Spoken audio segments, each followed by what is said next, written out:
এই দুনিয়া জুড়ে আমাদেরকে মিটাবার একটা ষড়যন্ত্র চলছে। কেন তোমরা হাতে মোবাইলে বসে আছো? এই দুনিয়া জুড়ে আমাদেরকে মিটাবার কিন্তু একটা ষড়যন্ত্র চলছে। চলছে না চলে? আমার সাথে একমত তো? ভুল বুঝাচ্ছি? তবে আজকের যে ষড়যন্ত্র, এই ষড়যন্ত্রটা নতুন নয়, আগেও এরকম ষড়যন্ত্র হয়েছে। আগে অনেক বড় বড় ষড়যন্ত্র হয়েছে। সমস্ত ষড়যন্ত্রকে আল্লাহ ভেস্তে দিয়ে যুগে যুগে আল্লাহ আমাদের হিফাজত ও বিজয় দিয়েছে। জোরে বলুন সুবহানাল্লাহ। আমাদের মাথাগুলোকে কেটে কেটে অনেকে বাড়ি তৈরি করেছে, ইট হিসাবে ব্যবহার করেছে। আমাদের রক্তেতে দাজলা নদীর পানি লাল করে দিয়েছে, এত মেরেছে আমাদের। তথাপিও কিন্তু বিজয় শেষে আমাদেরই হয়। জালিমরা দেখছে। আর একটা কথা বলে নি, ইসলাম কখনো কোনো ধর্মের বিরুদ্ধে লড়াই করেনি, মনে থাকবে। ইসলাম কখনো কোনো ধর্মের বিরুদ্ধে সমালোচনা করার ইজাজত, কারো দেব দেবীলেও ছোট বড় কথা বলার ইজাজত দেয়নি। কিন্তু ইসলাম কখনো জালিমদের ঘরে মাফও করে না। আমাদের লড়াই কোন ধর্মের বিরুদ্ধে নয়, আমাদের লড়াই যারা মানবতার বিরোধী, যারা মানবতার বিরোধী, যারা ইনসাফের বিরুদ্ধে, যারা ন্যায়ের বিরুদ্ধে, যারা নারীদের বিরুদ্ধে, যারা মনুষ্যত্বের বিরুদ্ধে। যেমন আজ স্টিম ফাইল নাকি একটা চলছে না, এই সকল পশু যুগে যুগে ছিল, আজে আছে। এই সকল জালিম অত্যাচারী মানবরূপী পশুদের বিরুদ্ধে ইসলাম সর্বসময় লড়াই করেছে, আমাদেরকে করা ফরজ করে দিয়েছে। জোরে বলুন সুবহানাল্লাহ। মনে রাখবেন, ইসলাম কখনো কোন ধর্মের মানুষকে ঘৃণা করা শেখায়নি। আপনার চোখের সামনে একটা অমুসলিম ক্ষুধার্ত, আপনি যদি খাবার থাকা অবস্থায় তাকে না দেন, কিয়ামতের দিন আল্লাহর কাছে জবাব দিতে হবে আপনাকে। আপনার চোখের সামনে একটা অমুসলিম বিপদে আছে, আপনি যদি তাকে সাহারা না দেন, পাশ কাটিয়ে যদি চলে যান, বিপদ মুক্ত করার চেষ্টা না করে, কিয়ামতের দিনে মুসলমান আপনাকে জবাব দিতে হবে আল্লাহর কাছে।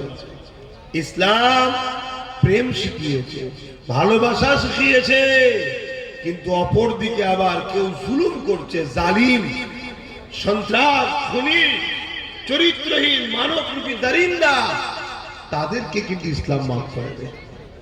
কিছু বুঝাতে পারলাম? মানুষ সে যে ধর্মেরই হোক, অসহায় দুঃখী গরিব তার সাথ ইসলাম দিয়েছে। আর জালিম যারা, তাদের বিরুদ্ধে ইসলাম লড়াই করেছে। এই জালিমরা বারবার ইসলামকে মিটাতে চেয়েছে, কিন্তু পারে না। তারা রিসার্চ করে দেখছে যে কি ব্যাপার, এদের কোনো পদ নাই, পজিশন নাই, দুর্বল, কমজোর, সংখ্যা কম, অর্থ কম, তারপরও এদের সঙ্গে কখনো আমরা বিজয় লাভ করতে পারি না। কারণ কি? তারা রিসার্চ করে দেখছে এদের হৃদয়ে, অন্তরে একটা পাওয়ার আছে, ওই পাওয়ারটার মোকাবেলা পৃথিবীর কোন শক্তি করতে পারবে না। জোরে বলুন সুবহানাল্লাহ।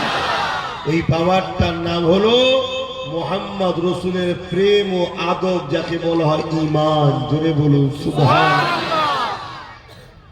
তাই দুনিয়া জুড়ে চক্রান্ত চলছে, আমাদের অন্তর থেকে নবীর প্রেম ও আদবকে বার করো, ঈমানকে বার করো।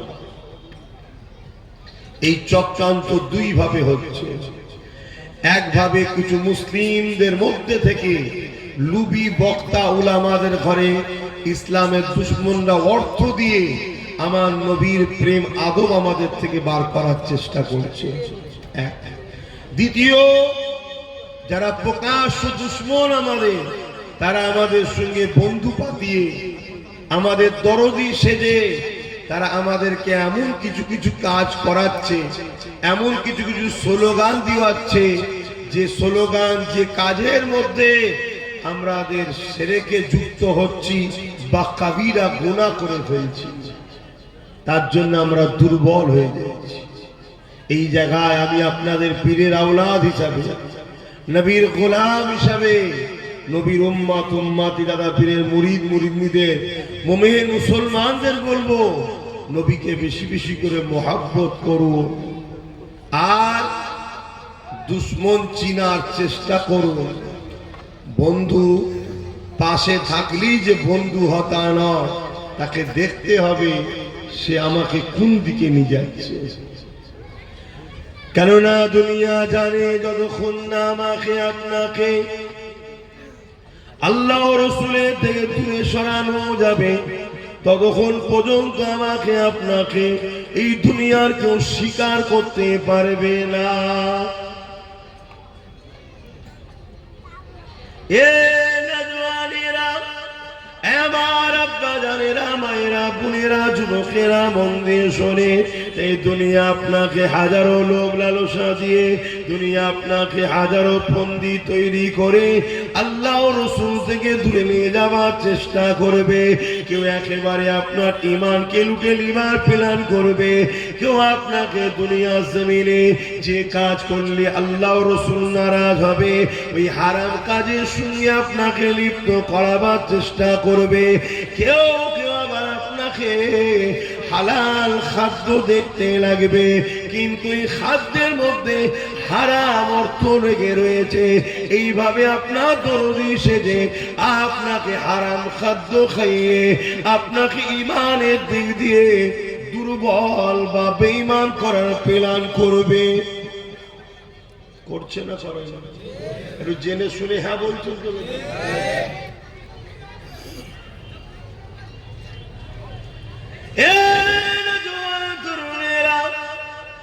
তাই আমি আপনাদেরকে বলবো, নফসকে কন্ট্রোল করুন। এই রমজান মাস আসছে, এই মাসের জন্য আল্লাহ দিয়েছে তাকওয়া পরহেজগারি হওয়ার জন্য, তাকওয়া করার জন্য, যাতে করে আমার আপনার হৃদয়ের মধ্যে আল্লাহ পাকের ভয় আসে। আল্লাহ, এটা তাকওয়া। আপনি রোজা রেখেছেন কি রাখেন না পৃথিবীর কেউ জানে? এটা আল্লাহর সঙ্গে ডাইরেক্ট কানেকশন। কিন্তু যে রাখছে, কেন রাখছে? আল্লাহর ভয়, আল্লাহর হুকুম, আল্লাহর ভালোবাসায়। এই খিরেকে যে দমন করতে পারবে সে নফসে আম্মারাকে দমন করবে। এজন্য রমজান মাস আল্লাহ দিয়েছে আমাদেরকে তাকওয়া পরহেজগারি হওয়ার জন্য। এত কথা বলছে তারা।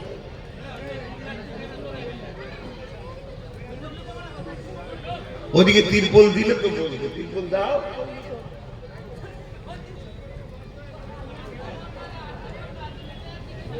তিরপল আছে ওখানে? তিরপল দাও না। কথা তো ওইখানে বললে আমি শুনতে পাচ্ছি না, এখানে শুনতে পাচ্ছি। এখানে কি কথা বলছে?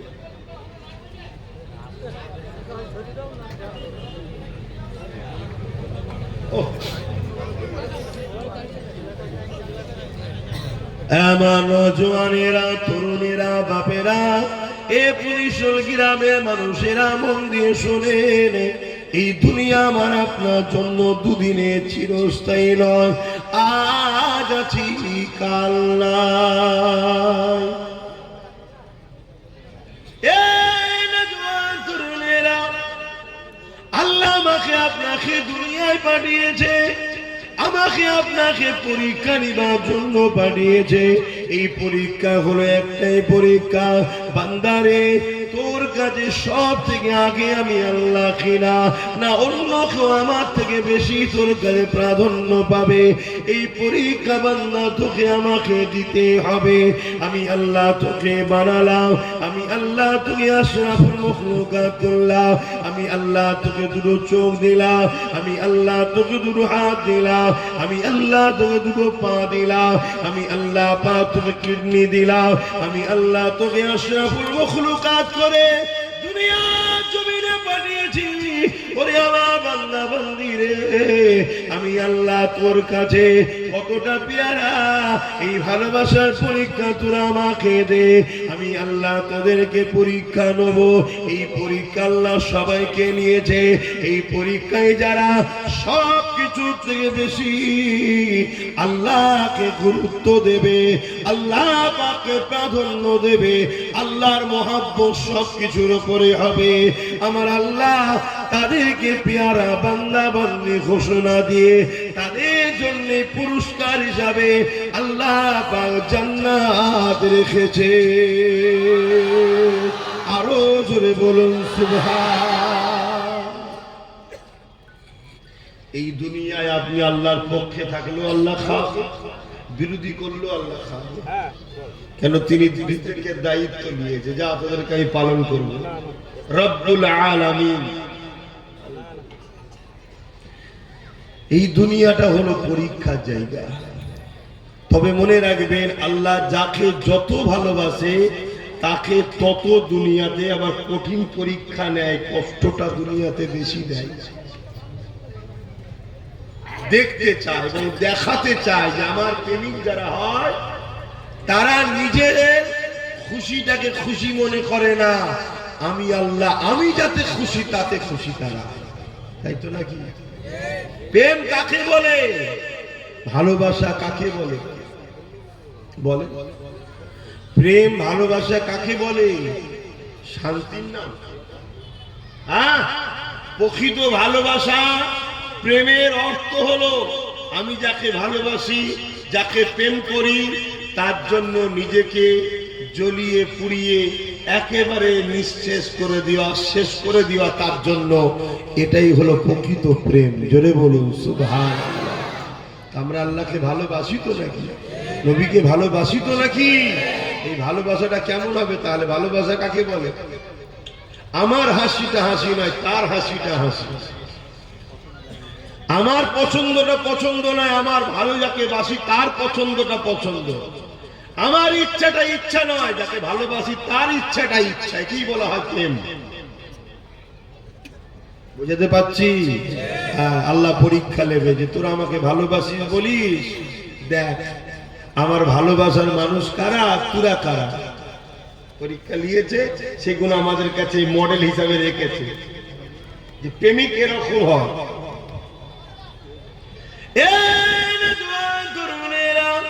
ওই প্রেমিকদের মধ্যে একজনের নাম আপনাদের কাছে বলি, যিনি আমার আপনার সকলের আব্বা জান হয়, হযরতে নবী ইব্রাহিম আলাইহিস সালাম।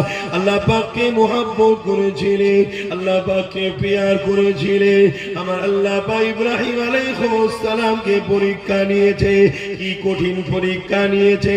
ইব্রাহিম নবীকে আল্লাহ পাক 90 বছর পার হয়ে যাবার পর একটা সন্তান দিলেন। সন্তান তো সন্তান, আকাশের চাঁদের দাগ আছে, ইসমাইল নবীর চেহারায় দাগ নেই, পুরো শরীর থেকে নূর জ্যোতি চমকাচ্ছে। কেননা প্রতিটা নবীদের রিশতা হলো আল্লাহ পাকের জান্নাতের সঙ্গে, আর জান্নাত তৈরি নূর থেকে। এজন্য প্রতিটা নবী আলাইহিস সালামের চেহারা মোবারক থেকে নূরের জ্যোতি বাইর হতো। এর জন্য খিরাতনেরা বাপেরা হযরত ইব্রাহিম আলাইহিস সালামকে আল্লাহ বললে, ইব্রাহিম রে আমি আল্লাহকে কতটা ভালোবাসো? ইব্রাহিম আলাইহিস সালাম বললে, আল্লাহ পাক সবকিছু থেকে আপনাকে বেশি ভালোবাসে। আমার আল্লাহ বললেন, ইব্রাহিম রে তাহলে তোমার সবকিছু থেকে আমার পরে তোমার কাছে সব থেকে যেটি বেশি প্রিয় তোমার সন্তান। ওই সন্তানকে আমি আল্লাহ আমার খুশির জন্য নিজে হাতে করে কুরবানি করো।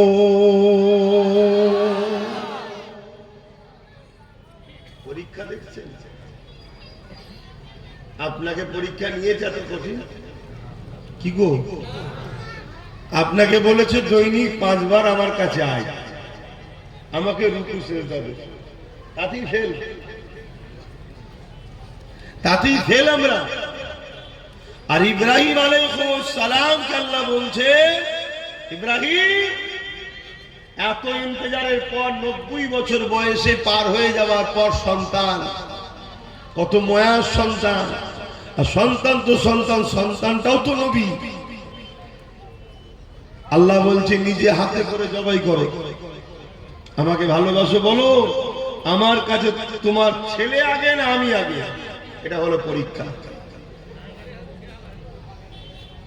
আর আল্লাহ আমাদেরকে বলছে কি, বছরে একটা মাস রোজা রাখ, সকাল ফজর থেকে নিয়ে সন্ধ্যা পর্যন্ত কিছু খাবি না। শুনছেন? যে আল্লাহ তোমাকে আমাকে 11টা মাস খাওয়ালো দিন রাত, সেই আল্লাহ একটা মাসের দিনটা শুধু খেতে মানা করেছে। আমরা কত আল্লাহকে ভালোবাসি যে আল্লাহর এই সামান্যটুকু হুকুমও আমরা মানতে পারি না। শুনছেন? এটা কি প্রেম? তাহলে এটা পরীক্ষা তো আল্লাহ, যে ভালোবাসিস বলিস একটা মাসের হাফ দিনের বেলাটা খাবি না। আর কারণ যদি জানতে চাও, আল্লাহ বলছে এই রোজা তোমাদেরকে ভেতর থেকে মজবুত শক্তি করে নতুন ভাবে আবার আপডেট করে দেয়। জোরে বলুন সুবহানাল্লাহ।